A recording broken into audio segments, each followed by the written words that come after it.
अस्सलाम वालेकुम वरहमतुल्लाहि वबरकातुह। ज़िंदगी में हम हमेशा ये कोशिश करते हैं कि हमसे कोई काम जाने या अनजाने ऐसा ना हो जाए जिससे अल्लाह नाराज़ हो जाए या जिसकी वजह से हमें अज़ाब बर्दाश्त करना पड़े, जिसकी वजह से हमें अल्लाह की नाराज़गी का सामना करना पड़े।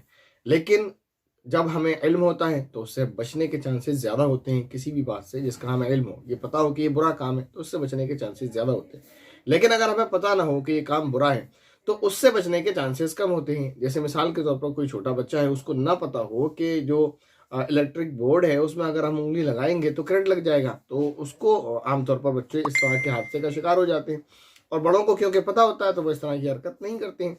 तो जब हमें पता होता है तो हम अपनी उन चीज़ों से जो हमें नुकसान देंगी ज़्यादा चांसेस रहते हैं कि बच जाए, और जब हमें नहीं पता होता है तो ज़्यादा चांसेस इस बात के होते हैं कि हम उस हादसे का शिकार हो जाएं। तो ऐसे ही आज 3 बड़ी गलतियां मैं आपको बताने वाला हूं कि उन 3 में से अगर कोई गलती हम करते हैं तो एक गलती भी ऐसी है कि वो हमको अल्लाह ताला को हमसे नाराज़ कर देगी, और फिर अल्लाह ताला हमारी तरफ तवज्जो भी नहीं करेंगे। अल्लाह ताला हमसे सख्त नाराज़ हो जाएंगे और हमें क़यामत के दिन अज़ाब का सामना करना पड़ सकता है। वो 3 काम क्या हैं? उन 3 कामों को जानने से पहले एक हदीस को पढ़ लेते हैं, सुन लेते हैं, फिर हमें ये मालूम होगा कि वो 3 काम क्या हैं जो हमें अल्लाह ताला को हमसे नाराज़ कर सकते हैं और हमें जहन्नम में दाखिल कर सकते हैं। रिवायत है, हज़रत अबू ज़र रज़ी अल्लाह तआला अन्हु रावी हैं, फरमाते हैं कि रसूलुल्लाह सल्लल्लाहु अलैहि वसल्लम ने इरशाद फरमाया, 3 ऐसे शख्स हैं जिनसे अल्लाह क़यामत के दिन न बात करेगा, न उन्हें रहमत की नज़र से देखेगा, न उनको पाक करेगा, और उनके लिए दर्दनाक अज़ाब होगा।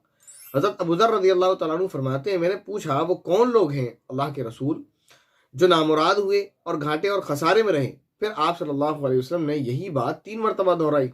फिर मैंने अर्ज किया कि वो कौन लोग हैं अल्लाह के रसूल जो नामुराद हुए और घाटे और खसारे में रहे? आप सल्लल्लाहु अलैहि वसल्लम ने इरशाद फरमाया, नंबर 1 वो मर्द जो टखनों के नीचे कपड़ा लटकाए, नंबर 2 एहसान जताने वाला, नंबर 3 झूठी कसम खाकर अपना सामान बेचने वाला। और ये 3 ऐसी बीमारियां हैं जो अक्सर लोगों में पाई जाती हैं।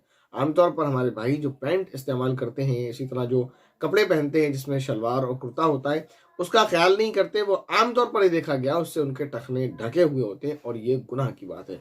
इसी तरह आमतौर पर हमारे दरमियान में, हमारे माशरे में बीमारी पाई जाती है। हम अगर किसी के साथ कोई भला काम कर देते हैं तो हम उसको जताते हैं, लोगों को जताते हैं कि मैंने इसके साथ फला भलाई की, मैंने इसके साथ ऐसा किया, मैंने इसके साथ ऐसा किया। तो इस बुराई से भी अपने आप को बचाना चाहिए।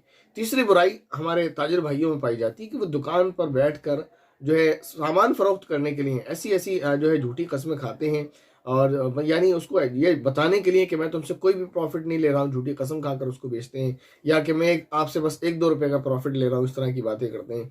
या इसी तरह अपने जो है प्रोडक्ट की क्वालिटी को आला बताने के लिए झूठी कस्में खाते हैं। तो अगर इस तरह का काम कोई भी करता है तो फिर ये तीनों कामों में से एक काम भी उसके लिए हलाकत का सबब है। अल्लाह ताला से दुआ है कि अल्लाह ताला हम तमाम को इन तीनों बीमारियों से और इसके अलावा जितनी बीमारियां हैं तमाम बीमारियों से महफूज फरमाए। आमीन।